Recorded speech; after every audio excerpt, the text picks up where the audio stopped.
రేపు ఏబీవీపీ ఆధ్వర్యంలో రాష్ట్ర వ్యాప్తంగా జరగబోయే పాఠశాలల బంద్కు విద్యార్థుల తల్లిదండ్రులు సహకరించి విజయవంతం చేయాలని ఏబీవీపీ సిటీ సెక్రటరీ పృథ్వీతేజ పిలుపునిచ్చారు.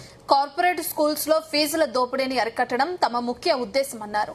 సీఎం రేవంత్ రెడ్డి ప్రభుత్వ స్కూళ్లను 27,000 మంది 4,000కు కుదిస్తామనడం సిగ్గుచేటన్నారు.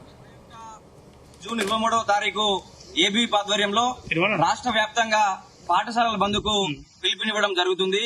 దీనికి తల్లిదండ్రులందరూ సహకరించి బంద్ను విజయవంతం చేయవలసిందిగా కోరుతా ఉన్నాం. మా యొక్క ముఖ్యమైన డిమాండ్స్ ఏంటంటే ప్రభుత్వ కార్పొరేట్ స్కూళ్ల యొక్క ఫీజుల దోపిడీని అరికట్టాలి.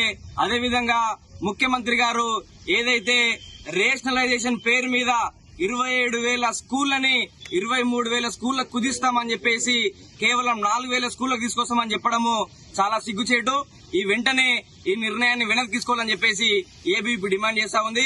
అదేవిధంగా ప్రభుత్వ పాఠశాలల్లో మౌలిక వస్తువులు లేక ఈరోజు విద్యార్థులు ప్రభుత్వ పాఠశాలల వైపు చూడాలంటే భయపడాల్సినటువంటి పరిస్థితి ఈరోజు ఈ రాష్ట్రంలో నెలకొంది.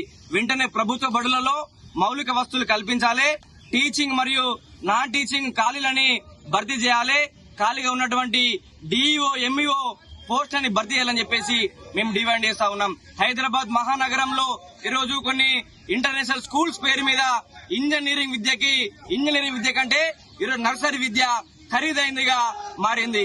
నర్సరీ సీటు కోసము 2-3 లక్షల డొనేషన్ వసూలు చేస్తా ఉంటే డిఈఓలు కావచ్చు, స్కూల్ ఎడ్యుకేషన్ అధికారులు కావచ్చు, వాళ్ళు ఎక్కడ నిద్రపోతున్నారని చెప్పేసి ఏబీవీపీ అడుగుతా ఉంది. కావున మా యొక్క డిమాండ్లన్నింటినీ పరిష్కరించాలని చెప్పేసి ప్రభుత్వం యొక్క వైఖరికి వ్యతిరేకంగా రేపు ఏబీ ఆధ్వర్యంలో బంద్కు పిలుపునివ్వడం జరిగింది. ఈ యొక్క బంద్లో స్వచ్ఛందంగా తల్లిదండ్రులు, విద్యార్థులు పాల్గొని ఈ యొక్క బంద్ను విజయవంతం చేసి ప్రభుత్వానికి సోయి వచ్చేలాగా చేయాలని చెప్పేసి ఏబీవీపీ విన్నవించింది.